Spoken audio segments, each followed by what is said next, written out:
time that I was told, if you date one girl, Learn it by meeting people. Yeah. And most of the people that we spend time with, especially in our era, is at school with your peers. They will be able to tell you things that the parents may not have been privileged to access. Yeah. So such contribute to effect that your girlfriend, the choices of you choosing a girlfriend is not necessarily how your parents would prefer it to be. So, But because the biggest question that one would ask themselves, is this influence positive? Is this influence going to yield better results for me? Because sometimes we are influenced by the factors around us. Yeah. and as social beings, there is that need of sense of belonging, and that void will always be there until you are in a circle of others whom you can easily identify yourself with. Yes, friends make influence on our decision making. Yes, because without leading by example, the influence that you're going to bring out, it is something else. It might be skewed and you will not know about it. So we as parents have a greater influence on the lives of our children. And that influence should come in the way that is positive.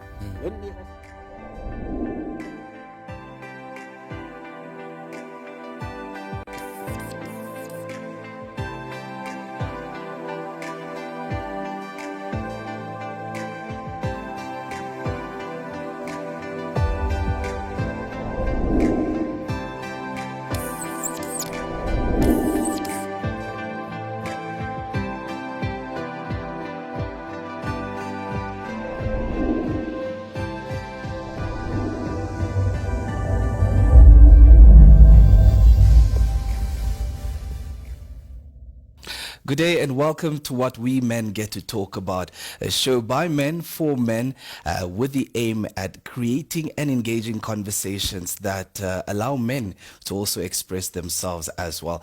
Many a times we've also looked at the girl child, but this clearly just focuses on the men. You can also join in and comment, share with us on our social platforms as well.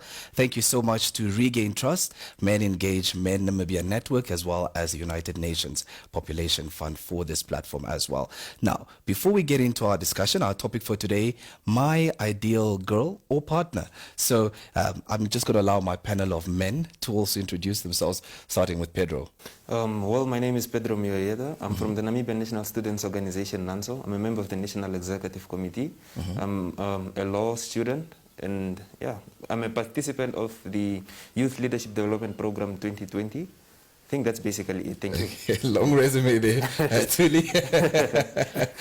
Hi, my name is Tuli Kaute. I'm a lot of things, but for today I'm simply just a social activist and of course. Yes, my name is Robert Bloch von Blotnitz. Like Pedro, I'm a participant in this year's Wild EP Youth Leadership Development course.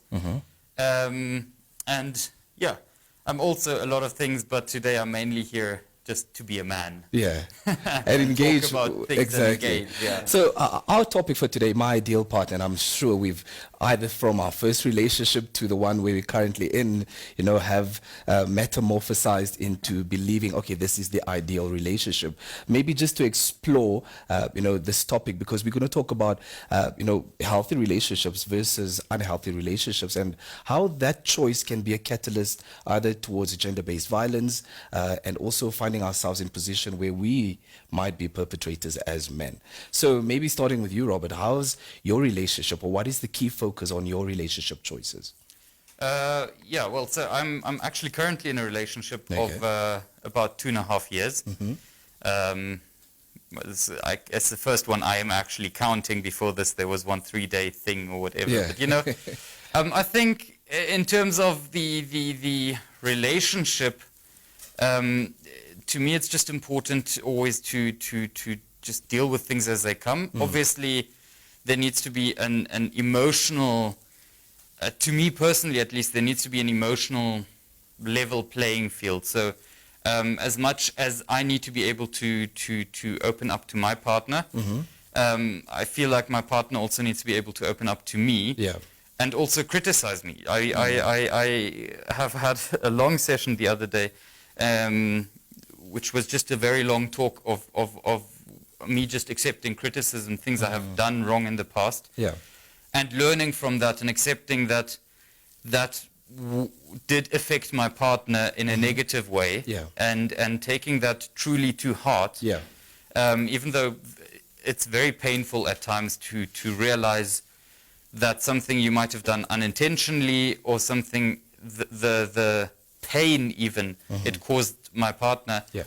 But I think that's just the important thing to me, is just to be able to do this and to learn from that and to move on from there.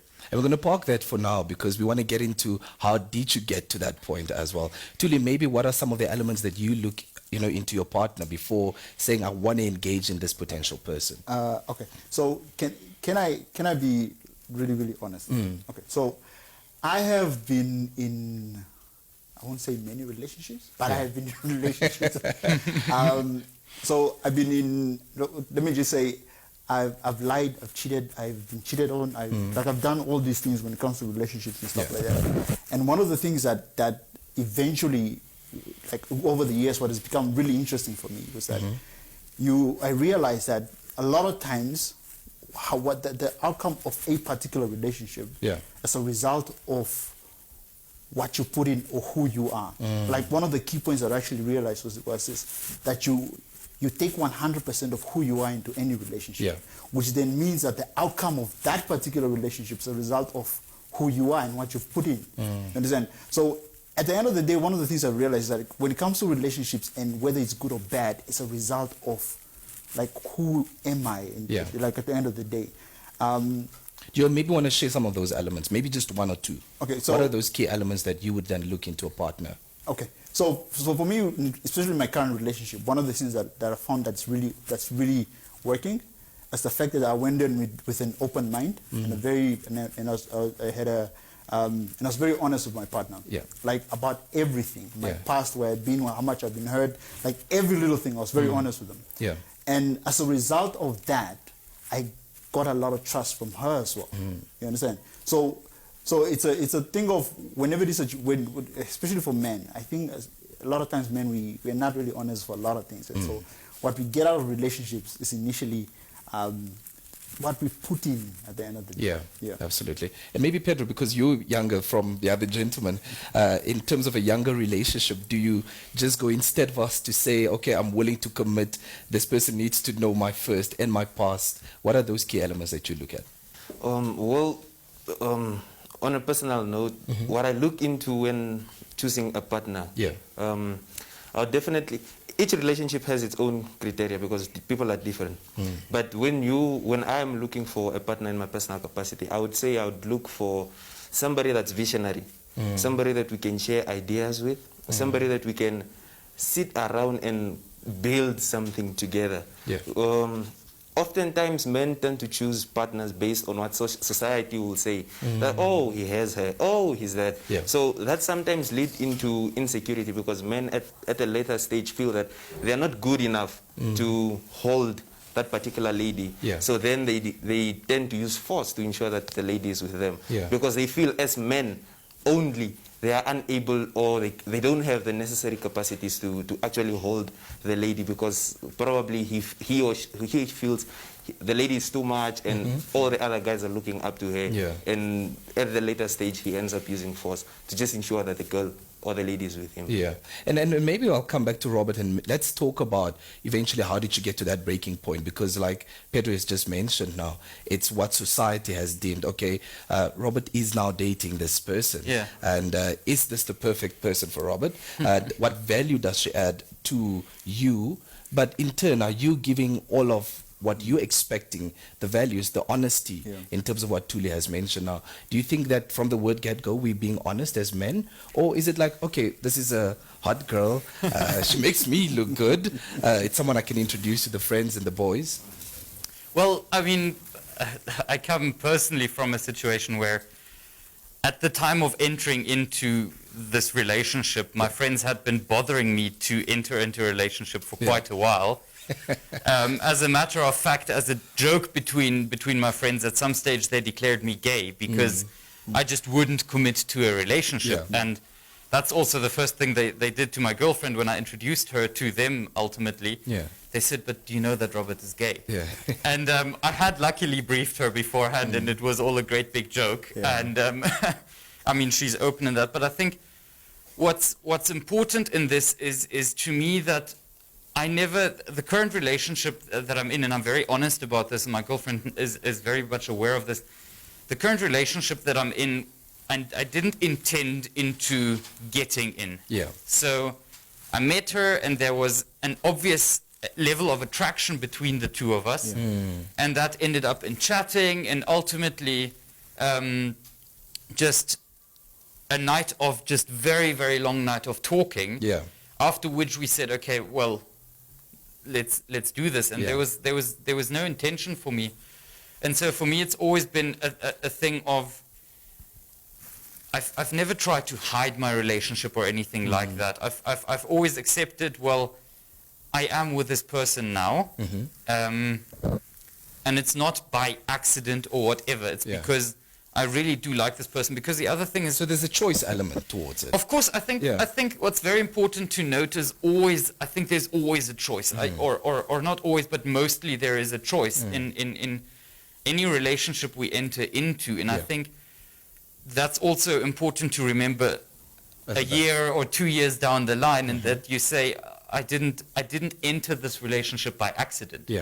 It's not that you know, I woke up one day and my parents told me, hey, by the way, you're in a relationship now, or someone said that. It is that I made a conscious choice to enter into this relationship and to then continue it and to further build on it based on the attraction I had to this person, based on the emotional connection I felt there. So I feel like that's the important part to remember in a relationship, is that whenever you enter into a relationship, apart from being honest and all that, I think those are absolute prerequisites. I think my girlfriend, about a couple of weeks into our relationship, I had what you just said, that discussion of just giving her my entire past. And it was for her also a moment to sit down and say, do I want to be with this person, and am I going to continue this relationship? Because, I mean, I also do have a checkered past. I was a bit of a playboy at times, you know, one night stands and the whole thing. And I think in that, I think just honesty and just being willing to work on it. I think that's being aware where you come from, and then being willing to work on it. That's the important things. I mean, nobody knows where you're going to be tomorrow. Exactly. But I love what Tuli has also mentioned, and I applaud you for that. Tuli has mentioned that we've all been through that element of we are men. You know, of, okay, this is a girl that I know that from the get-go and from the first instance, it's a one-night stand. It's someone that I know I'm going to be honest with, that this is a drink and this is all I want. But in terms of now settling to say this is the one that I think is the one, do we set out a certain standard that we expect from this person?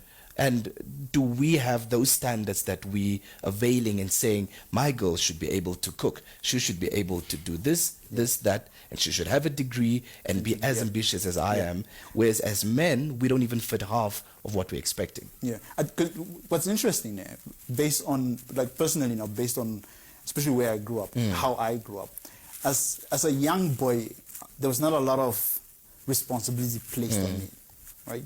And so, like in my teens and in all those years, I went through and I was just enjoying life and all those things. But as you grow up, you start to realize as to, I like that, I don't like this. Like at some point, there's a certain kind of girl shaped in a particular way that I liked and I wanted. And I always, I like this one, you understand? And there's a certain kind of girl who lived a certain lifestyle that I was attracted to. But initially, as you grow up, you start to realize, okay, cool, I don't like this and I don't like that. I start now like filtering this to say, okay, cool, I'm only going to date a girl who is ABC, who has her finances together, right? Who has her her life in order. And when I'm saying this, because it's very interesting, because women have a tendency of actually reaching this point faster than guys. And a lot of times as guys, we only reach this point like 30, 40. Then we start to look around and say, oh, flip, these are the things that I want. Like in my 20s, I liked fast girls. But do we then place pressure on the women to say, you know what, I want this type of girl? Whereas, like you mentioned, for example, you might not be having a degree, for example, or, you know, she's ahead in terms of position of work or you know, elements of life and a different outlook, whereas you coming, you're like, but I want this type of girl, but this girl is looking at you. And you're like, you don't have, I think what's interesting is that we have a tendency of placing unrealistic expectation on women, more especially the expectations we don't have of ourselves, or the things we don't have in place for ourselves. You understand? There are guys who would say, I will not date a girl who's from a particular tribe. It's a tribalistic thing to do. But I would not date. No, I mean we're Africans, and we've based a lot of things on culture and also respect for patriarchy or matriarchy, whichever we fall in. Yeah, you know? precisely. And the tribal thing is interesting because sometimes there are certain tribes that people perceive as, no, those ones are harsh, or there's just certain tribal things that are placed on that particular tribe. And initially, I think as you grow up as a guy, you start to realize, man, I'm not like all of these things. It's all these colorful things, but what I'm really looking forward to is not whether the person is from a particular pride or they look a certain way. I'm just looking for somebody who can that can handle certain things with me. You know. So I think I think as men especially, there's times where we place a lot of unrealistic expectations on the women. When we don't even meet half of that. Pedro, in your instance, what's that for you? I would say yes, definitely. In no instance where a guy would go into a relationship without having prior requirements, so to say. Every guy has an ideal picture of who his ideal partner would be. There's something, it's either physically, mentally, there must be something that you are looking for, because you just don't go out there and say, okay, fine, you come here, we are together. There's something that you are looking for. So I would definitely say guys put unrealistic expectations on ladies, while themselves don't even meet those expectations. You would want a lady that's probably having a degree. You know, people, how can I say, men want a partner that will make them socially confident to say that I am with this person. Name some of these elements, and anyone from you. Name some of these elements that we would, as men, say, you know what, my girl needs to have maybe 3 attributes. Anything. It can be a car, a degree, a house. This is an honest conversation, right? So men usually want caved type of girls, light-skinned, you know, with this American or British accent. Okay, so we've got 2 elements there. They want the type of ladies that can, you know, represent themselves in a modern lifestyle. They want something that is modern, that they can take out to society. Yet act culturally. And sometimes also, because, you know, when we go back home to the villages and whatnot, we reach there, we find our cousins that we left there, we want to go there and just make sure we shine. We're like, this is my wife, and you know, the guys back in the rural areas are like, yo, is this yours? Is this your wife? And all your parents are happy that, you know, yo, my son, you're actually working. You're doing the dues. So men actually have high expectations on women, but oftentimes we don't even meet half of those expectations ourselves. One of the things that's interesting as well is that I think men have a tendency, us men have a tendency of wanting things from women based on expectations that have been placed on us by society. You understand?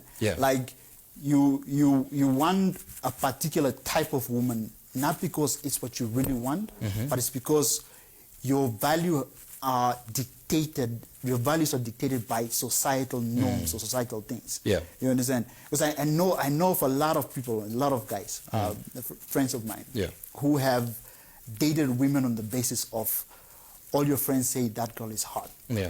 It's not because you think she's hot. It's because everybody says she's the hottest girl around, right? So because society, or maybe let me say, you are the guy who drives a BMW.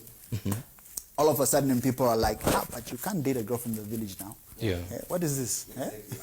You understand? So they place needs to meet your status as well. They place certain expectations from you, not knowing that, no, but I don't need a girl who goes to the office with me. I want somebody who stays at home, cooks for me, takes care of the household. Yeah. You understand? Not that there's anything wrong with that. You understand? Because it's like you have certain needs, personal needs that you want. Yeah. And when you have a partner that has those, but meets those needs, for me, that's when the relationship works like really beautifully. Okay. In addition to what you're saying, you know, when you choose your partner based on societal influence, who's going to see to the problems at home is you. Exactly. The people are there at their houses. They are fine enjoying their lives because they have made their wise choices. Absolutely. When you make your choice based on what you want to feel outside, you come home, you see to the wife that can cook while you want to eat. You are constantly going out to buy Kentucky and takeaways, yeah. So you are at the end of the day spending more money to please people that don't even contribute anything to your life. Exactly. So it's basically pointless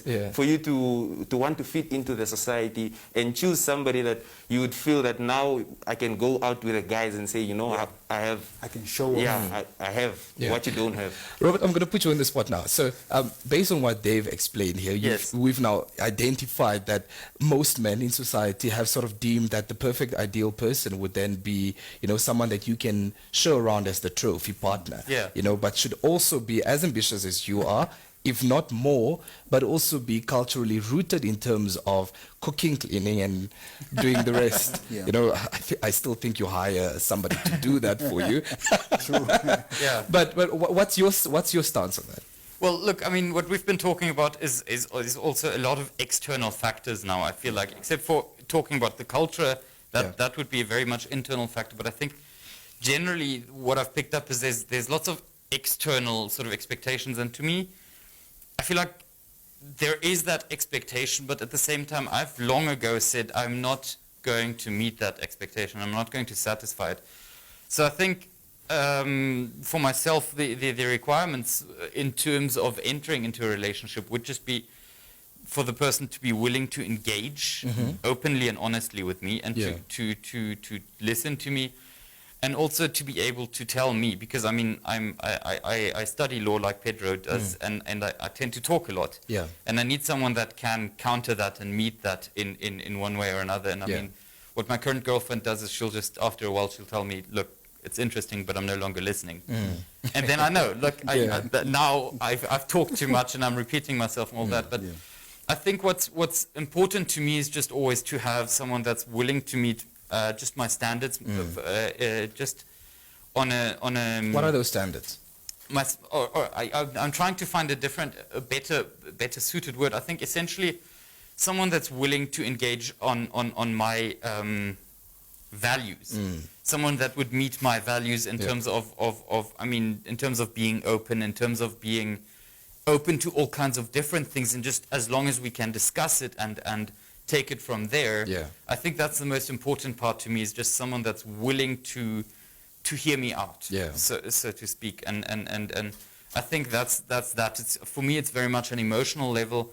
I mean, yes, there needs to be some sort of, I guess there's some sort of aspect that I used to have in my mind of, it would be great if I can show her off, and it would be so great if my friends would come to me and say, hey, well done, hey, right? But I think over the past 2 years I've moved on from that, because I never entered into this relationship with that sense of trying to show my girlfriend off. It was very much a thing of, am I not lucky to be with this girl? Am I not happy to take it from there? And I mean, I think there's for me personally in our relationship, there's been a lot of just engaging with ourselves and discussing things ourselves. I mean, between the three of us, we're speaking 3 languages. And we've had lots of discussions along the way, which one would be the preferred language. I mean, we end up on English in the middle ground, but I come from a home where we speak German as a mother tongue, and she comes from a home where they speak Afrikaans. And just discussions that we've had around that is how do we deal with that? If I go and engage her parents, how do I address her parents? And there's been lots of discussion that we've had in our relationship around that, in terms of where I had to also catch myself and say, okay, I would want my girlfriend to just be completely free around my family or whatever, and just be it herself. comes back to what Tuli has also said, that honesty and that conversation that you create, which is sort of the basis of the relationship that you now feel you're settling into. But gentlemen, any of you, in terms of relationship, and I'll speak to, I would like you to answer this for us now, Tuli. You know, you've mentioned that we've been through the cheatings, and I think part of adulting as men is, and I'm going to hammer you on that one, a part of adulting as men is that you obviously explore different relationships, you know, this one doesn't work for you, or, you know, and many a times we hurt people, and maybe good friendships are developed from these past relationships and from our exes. But what goes then wrong if you choose the different partner based on being the trophy person, or based on not it being the right person, or that being a friend that told you that's a hot girl? What are some of these psychological and economic influences on us as men, especially in the Namibian context? We actually mentioned something very interesting, which was a lot of times what we were talking about in the first place was a lot of external factors. And because as men, we have a tendency of choosing, when you're younger, you have a tendency of choosing women on the basis of external factors, of what it looks like to you and all that stuff. And what's interesting is that, like, where a lot of where it kind of comes from is from, like, when you were a child, you were told, boys don't cry, you're a man, don't cry. So from a very young age, especially for me personally, you learn to not deal with the emotional or internal stuff.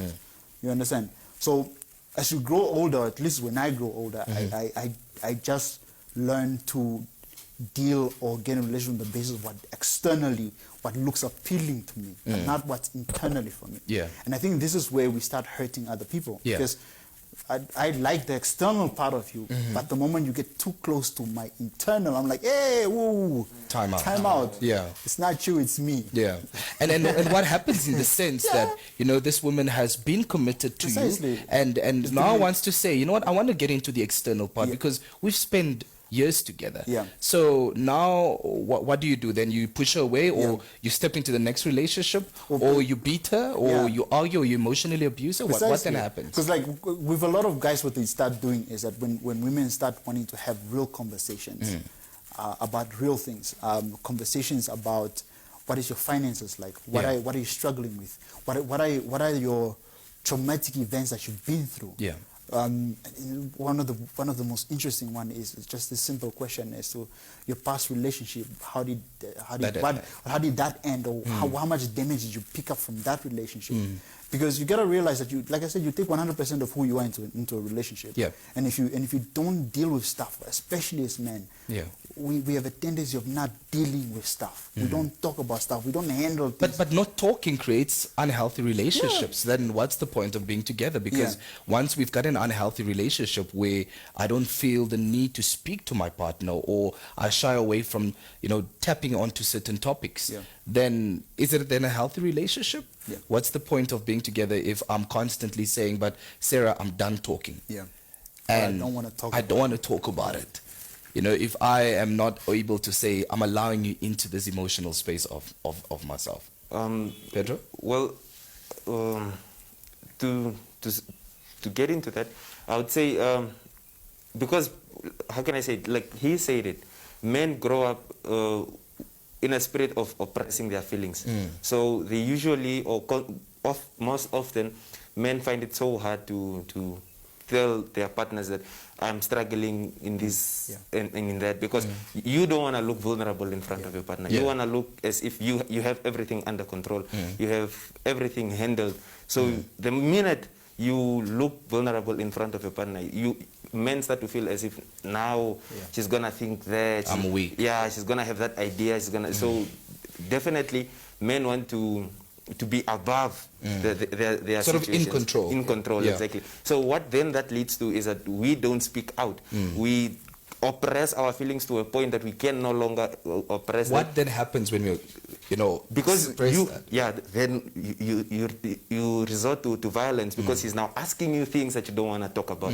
Like, how is your finances looking like? It's like, this girl also, in slangs, they say, D-cherry walk, you're asking too much now, you're talking too much now. Me, I don't like girls like this. Then you start lashing out on her. But those are basic things. She's asking you because she wants to know. She wants to prepare a future with you. Now, men start to lash out about that in violence come from there because they don't want to be put on the hot spot. And maybe, like you said, deal with these issues. Really allowing that space and into the intimate. Robert, from your side, what are the elements of an unhealthy relationship? Well, I was actually just going to pick up on that anyway. Is the fact that I think what will often be a challenge in a relationship, and I've seen that time and time again. I've seen that in my own relationship, despite my best efforts to try and be aware of that. Is the fact that as men, precisely because of this fear of showing vulnerability and because of having to be someone that in terms of society we have been almost brainwashed to be. And now we try to present this person to the other person until you mentioned it. That's difficult in a relationship because a relationship is also made out of who you are.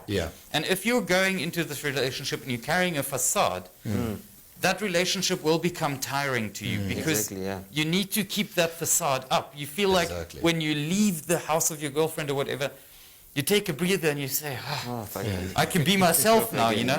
And I feel like that will be an element of unhealthy relationships because there will come a time where either one of two things will happen. Either, as Pedro, as you mentioned, you've bottled things up for so long, these things will burst. And they will burst out in one form or another of gender-based violence, and that may be physical, that may be beating the girl because why is she asking me these questions the whole time? But that might also be emotional and just turning off and turning away from your partner and perhaps cheating or something. And the other thing that might happen, and that I feel is the more healthy, but it's also often the more difficult, is that you choose to continue the relationship in a healthy way and you address this.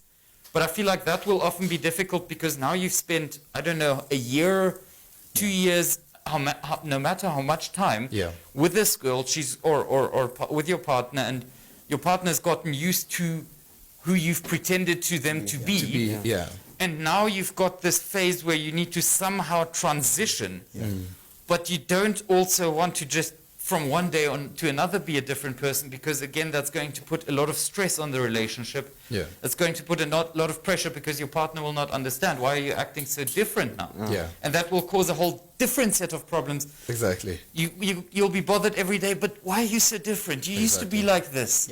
You used to be like this. Frustration in relationships. Of course, because now you feel like you can't be yourself, but whose fault is it really? It's you entering into the relationship carrying a facade in front of you, and when you're trying to open yourself up, it's very, very difficult as a man, and I feel like that makes it just so much more difficult again to be vulnerable because I think we also realize that it's us that messed up. But we don't want to show it because we don't want to show that vulnerability as well. And like you said, that weakness as well. And Tuli, I'm going to ask you, Regain Trust as well as Childline Lifeline has done a lot of research when it comes to the reporting of cases at the Women and Child Abuse Center. And most of it is from women, if not all of it. So how come is it that men do not get in that position to say, you know what, I'm being emotionally abused by my girlfriend or my partner? Why is it that men do not speak out to say, I need help because I'm emotionally being abused? There's a very interesting cycle that we are in, where a child is born into a household with a mother and a father, but from a very young age the boy is told, men don't cry, men don't bottle your emotions, basically. And then the child goes through a whole teenage, adulthood, young adult, and then they come at some point where they're either abusive or whichever it is, or they're being abused. But because they were told men don't cry, men don't do anything, they now bottle it up and end up abusing somebody. Now this person has to go to one of these facilities to get help and stuff like that. Or what happens after that, these two people have a child, and then this child now ends up in the same cycle to say men don't do anything. Yeah. So it's a very interesting cycle that just goes around. That goes around and around, yeah. And I think one of the reasons, like I said, one of the reasons is exactly that. It's because from a very young age we were told men don't cry, men don't show vulnerability. The second most interesting thing is that a lot of times us as men don't have an example of other men who have shown vulnerability. Yeah. So that is where the key comes in. Yeah, you understand? It's the man that's showing how to be vulnerable and not necessarily regard that and say that is weak. Yeah. Because it's quite interesting. I'm not sure if any of you are fathers. You would find your daughter in many instances, just as an example, the daughter would fall and a dad would come and say, it's okay, sweetie, it's okay to cry. But as soon as it's a boy, boys don't cry. So from a younger age, you're being taught as a boy, okay, I got hurt, but let me just brush it off because as a boy I'm not supposed to cry. But how does that boy child then express the emotion? And then maybe we can look at, when it comes to relationships, why do men then resort to violence? Yeah, because there's no other alternative. There are only two ways out of the situation. Okay. Firstly, you need to either speak, cry it out, tell people exactly the way you are feeling, which men don't do, because from an early age you are molded into that machine that doesn't cry or doesn't lash out or stuff like that. So the other resort is definitely violence, because you are feeling pain. Even if you see this when people play soccer, for instance, in the street and they hate their toe, they're just there with a burning inside with a fire. They could hit the stone, they would probably hear it. They want to hold something, grab and break. So that is the method they are taught, that's how you... that's how we are taught to remove frustration. So then when you get somebody that's standing in front of you and asking you all these questions that you feel you are being pressed too much, you cannot cry because there's an argument as a man. You cannot cry and say, no, she's asking me too many questions, so I'll go in my room and cry. So what you then do is, because you are used of removing frustration with breaking or throwing something, then that's your action that you then do, because that is what you are taught to do. Can I just add something? It's very important for us to actually point this out, man. That when you are younger and when you are a child, when things happen to you and things are done to you, you have no control over. But at a certain point in your life, and I think this is very important, especially for men, at a certain point, we need to start taking responsibility. Like, you cannot go through your whole life blaming your childhood. And I think that's one of the things that we as men have a tendency of doing a lot. Because you are not taught how to communicate or how to express your emotions as a child, it doesn't mean that you have to go into your 40s, 50s, 60s and still do being that. The same. You understand? Exactly. At some point, because I think this is the key definition of what maturity is. Is that you take responsibility to say, look, listen, stuff happened to me when I was a kid. Whatever happened. That I don't have control over that. But at some point, I have to say to myself, yo, I don't know how to... I cannot have these childlike behaviors anymore. I don't know how to communicate properly, so I got to seek an expert. I don't know how to show emotions, so I have to go see a psychologist. Because like, this is one of the things I did actually this year. I realized I was going through certain issues in my life, in my personal life and all that, which was affecting some key areas of my life. So what I decided to do was, I'm going to see a psychologist. You understand? And the psychologist actually helped with a lot of like, to help me to discover a lot of things and help me to deal with a lot of things. And I think as men, at some point, you need to realize, man, like, it was fine getting drunk when you are heartbroken. It was fine at some point, but at some point you gotta realize, man, I've lost money. I've lost money. I've actually become worse. This is not a healthy way of dealing with things. At some point, you've got to start taking responsibility and saying, I need to do things. And Tuli, you're sort of guiding us into the next question. And for you watching as well, if you're a man out there and you've resorted to violence, or you've almost gotten to that point in your relationship where you've resorted to violence, I'd love for you, in conclusion, to just maybe give us, because we've identified the negative aspects of, a relationship and the positive as well. But what are, to the men that's listening now, and you mentioned something, psychological help, seek someone to speak to from your side, gentlemen, starting with you, Robert. What are your thoughts in terms of advising men out there to maybe speak and also be vulnerable? How would you unpack that? I think the first and probably the most important part, because without that, not even a psychologist can help you, is the honesty with yourself. I think what many of us tend to do is to just not, and excuse me for saying this, not to man up to our feelings.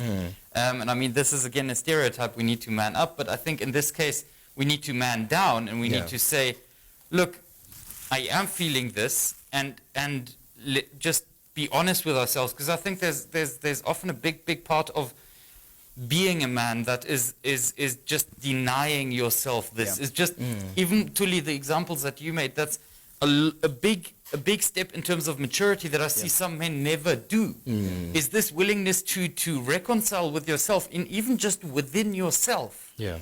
To stop making excuses to yourself, because I think that's a thing where we tend to be caught in this trap because we've always been influenced so much by external factors. Don't cry, be tough.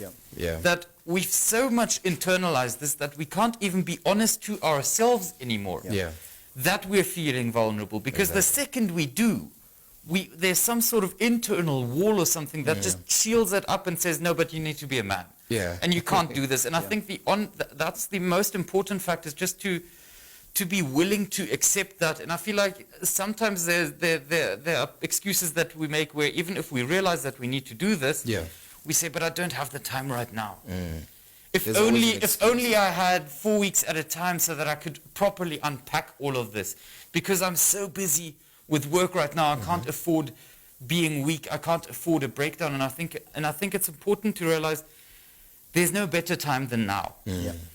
There's always going to be another urgent problem. And if you're not willing to engage and tackle your problems now, will you ever be? Exactly. And then it might be too late for that perpetrator. Exactly. And so, Tuli, I just want to commend you for going to a psychologist. I've done the same in the past.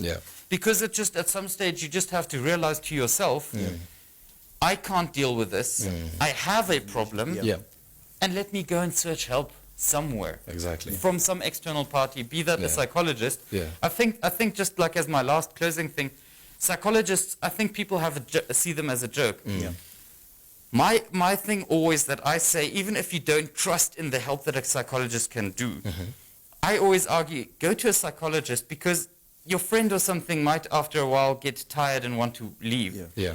You're literally paying the psychologist to be there and listen to you. They cannot get up and say, look, I'm tired of you, and leave. So you, in that sense, you have someone that has to listen to your nonsense, even if no matter how useless you feel it is. And I think if there's no other value for you in a psychologist, at least take that. The person will never be able to just get up and say, I'm tired of you now. They have to stay and listen to you. Even if you come with the same thing over and over until you get to the conclusion remarks. Okay, so, very short and sweet. I have a strong belief that the best gift that you can give to your partner in relationships and to the world is actually to be the best version of you, right?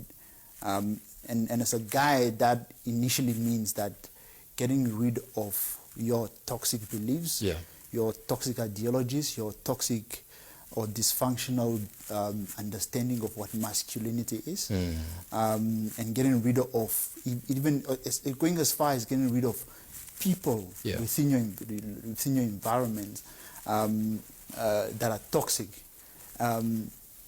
You know, because at the end of the day, when all of these things happen, you have a tendency of developing a very, like you said, a very authentic version of yourself. And that authenticity that you bring across, that you develop about yourself, is essentially the one thing that will bring you peace in this world. It's also essentially the thing that will probably bring you a lot of money as well. And prepares you for the next partner, but brings peace within yourself. And it also the thing that actually gives you like really great relationships. Absolutely. With whoever it is that you're choosing to date. So I think as men we need to like start doing that. Really examine yourself, but also really work on getting rid of everything that's toxic around you and developing like a really, really awesome version of who you are. Thank you so much for that one, Tuli.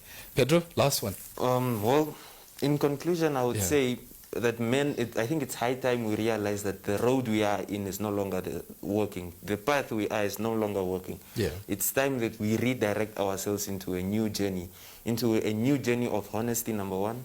We should be able to speak up. Yeah. Let us come out clear. Nobody, no man on earth can handle everything. You at a certain point you will need help. You need assistance. Even Jesus Christ needed somebody to help him carry the cross. Then who are you to not need assistance? Absolutely. So at a certain point we need to realize and be honest with ourselves and that we cannot handle everything on our own. We need to speak out. And secondly, let us be more caring. Let us show affection often. Because this is a feeling that men try to hide always. Yeah. I cannot be seen doing that in public. Let us do it. Hold your daughter, your son. Say, son, I love you. Yeah. Tell your son, I love you. That is how we start destroying the cycle. Oh, yeah. Thank you so much for that one, Pedro. Gentlemen, thank you so much for joining me right here. There you go, ladies and gentlemen. That, of course, what we men get to talk about, proudly brought to you by Regain Trust, Men Engage Men Network Namibia, as well as the United Nations Population Fund. Thank you so much. In conclusion, let's men down. If you are going through challenges in your relationships, there's always help out there. So do not be, the perpetrator when it comes to violence. Rather be the person that says, you know what, I've sought help, and you can also seek for help right here on our Regain Trust page as well. From my side, Adriano, until next time, goodbye.